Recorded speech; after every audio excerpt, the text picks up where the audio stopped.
Cryptozoologie, manifestations surnaturelles et conscience, les troublantes corrélations. La cryptozoologie désigne la recherche des animaux dont l'existence ne peut être prouvée de manière irréfutable. Ces formes animales sont appelées cryptides. Cette science des créatures dont l'existence n'est pas démontrée de manière irréfutable étudie particulièrement des cas tels que le Bigfoot, le monstre du Loch Ness, le chupacabra, les créatures ailées. Les cryptides ont longtemps nourri le folklore local, des Alpes à la Papouasie. Ce texte a pour objectif de mettre en lumière les corrélations étroites entre différentes manifestations dites surnaturelles et la conscience. Il a surtout terrorisé l'île de Porto Rico où se trouve notamment l'observatoire d'Arecibo. Il est décrit comme mesurant moins d'1 mètre avec des petites pattes et des grandes ailes. La créature aurait une petite tête, avec 2 trous à la place du nez et une bouche à peine visible ainsi que 2 yeux rouges. Selon certaines descriptions, elle porterait une crête sur le dos.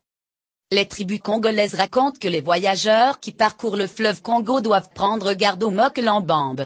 Ils privilégieraient la terre au lieu des eaux profondes, ce qui expliquerait autant les traces de pas géantes rapportées par les riverains ainsi que les attaques violentes dont ils seraient victimes sur les pirogues.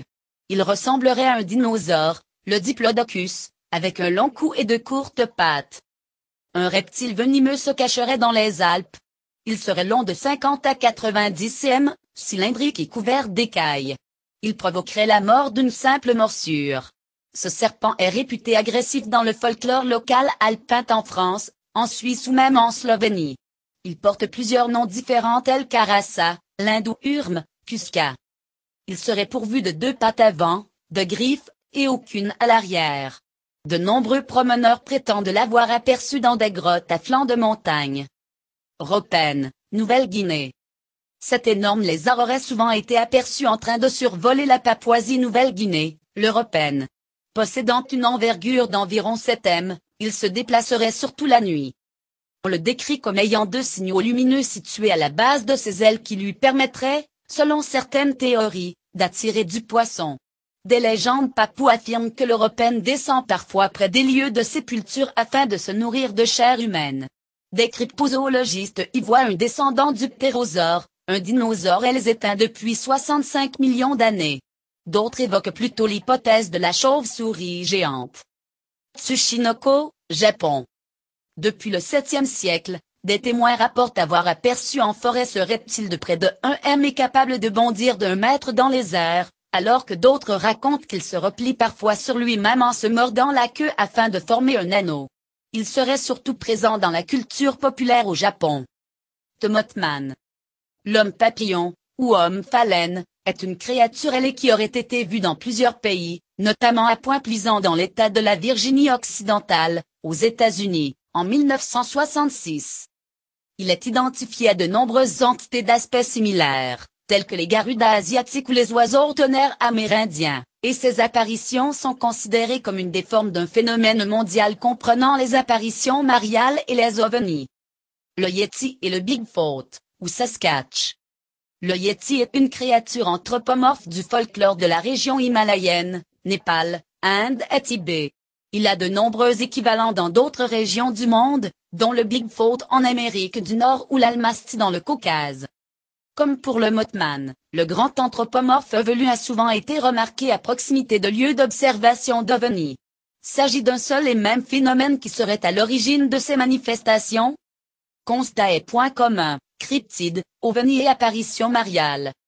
L'un des dénominateurs communs à ces rencontres rapprochées entre des cryptides et des êtres humains est que ces derniers prétendent souvent se sentir paralysés à la vue de ces créatures.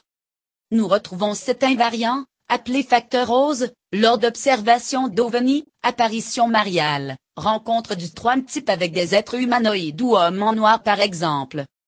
Le facteur rose se traduit par une dépréciation sensorielle.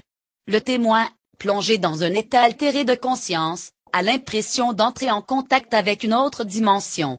Un sentiment de dissociation et d'éternité, d'abandon direct de ses perceptions sensorielles assaille le témoin qui pénètre dans un état silencieux, éternel et onirique.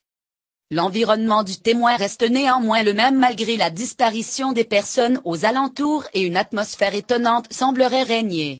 Comme si la conscience du témoin accédait à une autre réalité. Dans le cadre de nos enquêtes sur des cas d'observation d'ovnis ou de rencontres avec des hommes en noir, on retrouve souvent ce facteur rose que nous décrivent les témoins est comparable au MK, état modifié de conscience. Dans un article intitulé Épistémologie de l'insaisissable de Fabrice Bonvin, spécialiste du phénomène OVNI et plus particulièrement du rapport entre OVNI et écologie, il rappelle que les MK peuvent par exemple être induits à volonté, par la prise de diméthyltryptamine, DMT. La diméthyltryptamine ou DMT est une substance psychotrope puissante, présente dans des plantes telles que les psychotrias ou Anadenanthera. Par exemple, l'ayahuasca, qui est un breuvage à base de lianes consommé traditionnellement par les chamans des tribus indiennes d'Amazonie, contient de la DMT et leur permet justement de connecter leur conscience ainsi que celle des expérienceurs à l'ensemble du cosmos et d'autres plans de réalité. Ce type de protocole est aussi utilisé par ces techniciens de la conscience lors de processus de guérison. Fabrice Bonvin déclare, dans un ouvrage de pharmacologie, il est écrit que les effets induits par la prise de DMT sont comme un transport instantané dans un autre univers.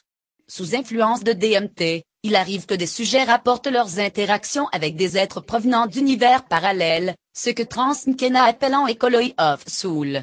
Dans certains cas, il s'agit d'elfes. Rappelons que Zévan Wantz a décrit le royaume des fées, elfes et autres intelligences comme un état supernormal de conscience dans lequel les hommes et les femmes peuvent entrer temporairement dans les rêves, trans et d'autres circonstances extatiques. La prise de DMT est une des manières d'entrer dans un état extatique, Maillet, 1995.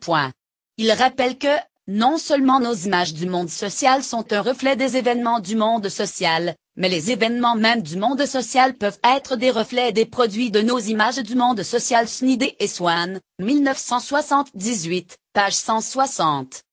Selon lui, il est évident que le phénomène OVNI ou même les rencontres avec des cryptides ne se résument pas à une simple affaire d'engins formés de tôles et de boulons en exploration sur Terre ou d'animaux échappés d'un laboratoire.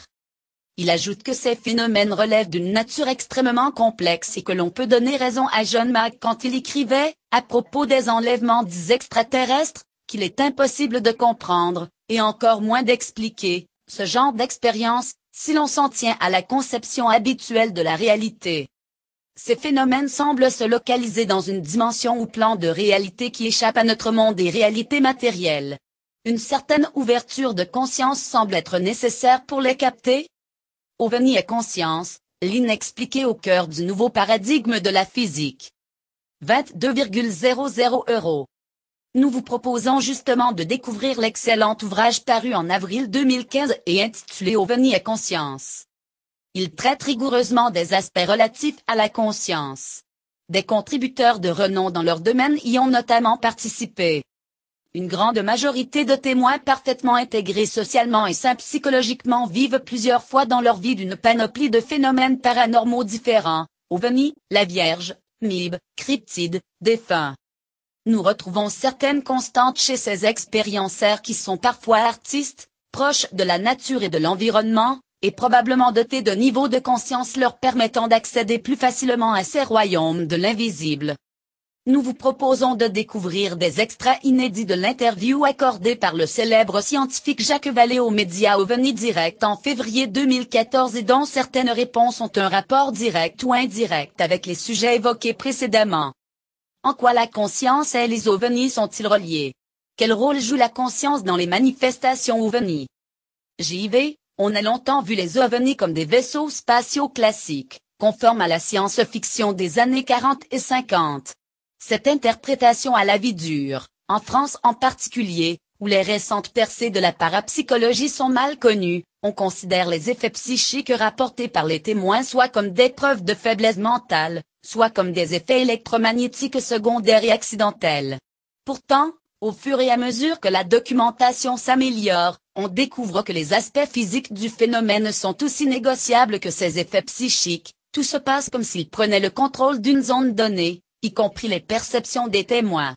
C'est cette constatation qui avait découragé Aimé Michel. Quelle opinion avez-vous au sujet des évolutions actuelles de la physique quantique? Selon vous, serions-nous proches de découvertes permettant d'expliquer en partie certains phénomènes liés aux OVNI? JV, La question est légitime, d'autant plus que les recherches sérieuses sur le fonctionnement de la conscience sont devant le même problème.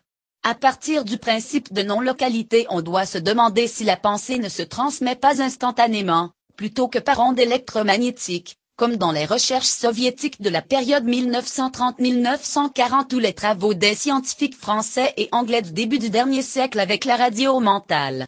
Il serait donc possible d'entrer en contact avec d'autres formes de conscience, et des êtres capables de se déplacer dans l'espace pourraient nous influencer à distance, ou même nous faire percevoir des scènes imaginaires. À vrai dire, il me semble que dans leur enthousiasme ces chercheurs mettent un peu la mécanique quantique à toutes les sauces, comme ces mécanismes restent mystérieux, on peut lui faire expliquer une foule de phénomènes de manière abusive. Je suis plus intéressé par les nouvelles idées sur la physique de l'information, comme je l'ai dit plus haut. Si l'espace-temps est un effet secondaire de notre conscience et une illusion physique, alors le problème des phénomènes liés aux ovnis se pose d'une manière beaucoup plus fondamentale. La physique et la cosmologie de ce début du XXIe siècle sont en crise et cherchent de nouveaux modèles pour représenter l'univers, multivers, univers multidimensionnel, replié, feuilleté, etc. Êtes-vous attentif à cette crise, et celle-ci alimente-t-elle votre réflexion sur l'origine des ovnis? J'ai suivi de près ces travaux, d'abord en astrophysique à l'Université du Texas qui a été un des principaux centres de recherche cosmologique, puis à Stanford et Hoosley. Le résultat a été mon livre Autre dimension car les ovnis nous offrent entre autres l'opportunité de poser cette question de la structure de l'univers. Plus récemment j'ai fait une conférence TED sur le sujet de la physique de l'information, dans le cadre d'une rencontre à Bruxelles sur les 60 prochaines années, période qui mettra ces travaux au centre de la recherche, à mon avis. Il paraît que vous avez beaucoup enquêté ces derniers mois sur une recrudescence de cas de témoignages sur les cryptides aux USA. Pourriez-vous nous en parler? C'est un sujet que j'ai longtemps mis de côté, d'abord parce que je n'ai pas de compétences en biologie ou zoologie, et surtout parce qu'il me paraissait indépendant des observations que j'étudiais. J'ai été forcé de revenir sur cette position à la suite de plusieurs séries de témoignages où des phénomènes cryptozoologiques étaient co-localisés avec des observations d'ovnis bien documentées. En 2012 et 2013 j'ai fait plusieurs voyages en Utah avec le professeur Frank Salisbury, un éminent biologiste qui a notamment travaillé avec la NASA sur la botanique en microgravité. Nous avons parcouru la chaîne des Uinta et plus tard le bassin semi-désertique qui s'étend de Vernal à Fort-Duchesne, pour rencontrer les témoins de ces événements, qui étaient des ranchers, des industriels et des policiers, y compris la police tribale. En général ces témoignages ne sont pas publiés, ce qui rend indispensable un travail de terrain pour retrouver les gens et les écouter. Ces voyages m'ont appris que l'observation de ces créatures était à prendre au sérieux. Comme vous le savez peut-être, des observations semblables ont été rapportées en France.